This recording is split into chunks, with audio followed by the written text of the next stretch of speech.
Vážení návštěvníci, jmenuji se Jaroslav Siřínek a vítám vás na stránkách věnujícím se ochraně vaší firmy a majetku. Každý den se stávají různé podvody, které vás mohou připravit o majetek nebo firmu, kterou léta pečlivě budujete. Nejhorší jsou situace, kdy k tomu dojde v rámci zákona a nemůžete se nějak bránit.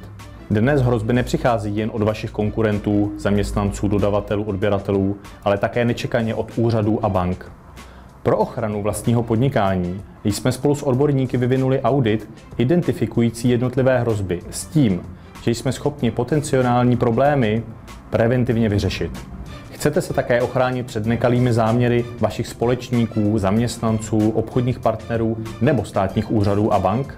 Pokud chcete spát s klidným vědomím, zachraňte majetek a vaši firmu. Objednejte si audit, osobní konzultaci nebo se přihlaste na seminář. Těším se, až se spolu uvidíme.